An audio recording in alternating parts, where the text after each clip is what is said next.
અને જ્યારે હું આ પોડકાસ્ટ માટે તમને મળવાનું તો રિસર્ચ કર્યું ત્યારે મેં તમારો એક વિડીયો જોયો શંખેશ્વર વિશેનો, અને તમારા વિડીયોમાં તો મેં વાત સાંભળી જ, પણ મેં બધા જૈન મિત્રો પાસેથી પણ સાંભળ્યું કે જીવનમાં એક વખત તો શંખેશ્વર જવું જ. તમે જરા શંખેશ્વરનું મહત્વ. શંખેશ્વર પ્રેમસુરી મહારાજ સાહેબે બનાવેલું 108 જિનાલય બહુ અદ્ભુત જૈન દેરાસર છે. જે મૂળ મંદિર છે એનાથી થોડે દૂર છે. શંખેશ્વરમાં હાઈવે ઉપર બનાવેલું પ્રેમસુરી મહારાજ સાહેબે 108 જિનાલય, એમાં તમે જ્યારે એ મંદિરમાં જાઓ છો ત્યારે બહુ જ મોટી પાર્શ્વનાથ દાદાની મૂર્તિ છે. એ મૂર્તિના દર્શન કરતા પહેલા તમે નાની 108 ડેરી છે, એ નાની 108 ડેરી છે, એમાં 81 નંબરની ડેરી જ્યાં સ્તંભન પાર્શ્વનાથ દાદા છે. આ સ્તંભન પાર્શ્વનાથ દાદા એટલે ખંભાતના છે.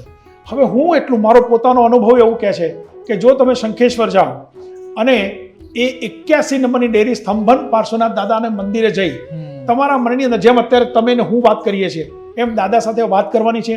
કોઈ ઘી નથી માનવાનું, કોઈ દાન દક્ષિણા નથી દેવાની, કોઈ પણ પ્રકારના ફળ ફૂલ કંઈ ધરાવવાના નથી. બસ માત્ર ત્યાં જઈ તમારા મનની જે કંઈ પણ વાત છે એ સ્તંભન પાર્શ્વનાથ દાદાને તમે જો કહેશો તો હું ચોક્કસ માનું છું કે તમને એનું શુભ ફળ મળશે અને તમારું કાર્ય થશે.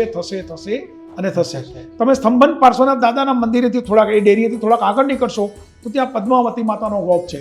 હવે પદ્માવતી માતાનો જે ગોપ છે એની એક્ઝેક્ટ સામે ઉપર સેલિંગમાં શ્રીયંત્ર છે. આમ જનરલી આપણે લોકો ઉપર જોતા નથી એટલે આપણને ખબર નથી, પણ હવે જાઓ તો જોજો, ત્યાં પદ્માવતી માતાના ગોખની સામે શ્રીયંત્રની એક્ઝેક્ટ નીચે ઊભા રહી અને એક શ્લોક બોલવાનો છે, બરાબર સાંભળજો. ઓમ પદ્માવતી પદ્મનેત્રે પદ્માસને લક્ષ્મીદાયની વાંછા પૂર્ણી રીતિ સિદ્ધિ કુરુ સ્વાહા. જો આટલું બોલશો તો હું એવું માનું છું કે પદ્માવતી માતાના 4 હાથ તમારી ઉપર હશે અને તરત જ એમની બાજુમાં લક્ષ્મીજી માતાનો ઓમ છે, ત્યાં પણ તમારે એક શ્લોક બોલવાનો છે. ઓમ રીમ શ્રીમ મહાલક્ષ્મી પુરૈ કુરુ સ્વાહા. બસ આટલું બોલો.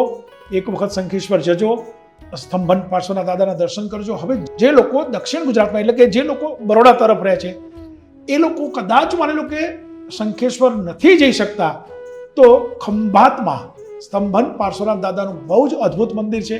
ત્યાં જઈને પણ તમે જો દર્શન કરશો અને તમારા મનની અંદર રહેલા પ્રશ્નો દાદા સાથે જો શેર કરશો તો હું ચોક્કસ માનું છું કે તમારા કામ થશે.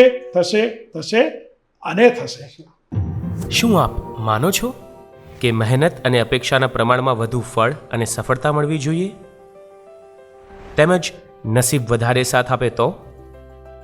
દુનિયાની દરેક વ્યક્તિ પોતાનું ભાગ્ય બદલવાની કોશિશ કરે છે અને હું ચોક્કસ માનું છું કે ભાગ્ય પણ બદલાય છે.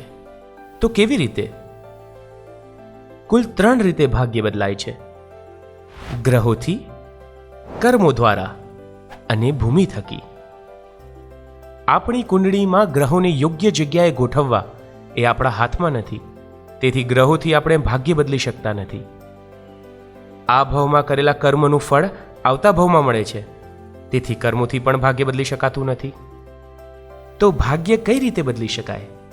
આપણું ભાગ્ય માત્ર ને માત્ર ભૂમિ દ્વારા જ આપણે બદલી શકીએ છીએ.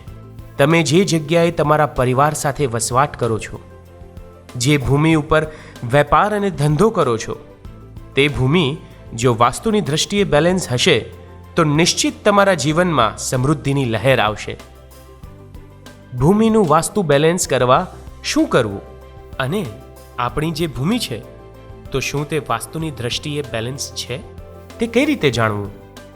ખૂબ જ લોકપ્રિય અને દુનિયાના લગભગ 54 દેશોમાં વાસ્તુશાસ્ત્ર અને જ્યોતિષ વિદ્યા દ્વારા આપણી સંસ્કૃતિ ફેલાવનાર શ્રી શૈલેન્દ્રસિંહજી વાઘેલા બાપુ દ્વારા લિખિત સરળ ગુજરાતી ભાષામાં આપણા ઘરને વાસ્તુ બેલેન્સ આપણે જાતે કરીએ નામનું પુસ્તક, એમ કહેવાય કે એક ગ્રંથ આપણે વસાવીએ, વાંચીએ અને આપણે જાતે જ આપણા ઘરનું વાસ્તુ બેલેન્સ કરીને આપણા ઘરમાં સુખ, શાંતિ, સંપ અને સમૃદ્ધિ રહે તેવો ચોક્કસ પ્રયત્ન કરીએ.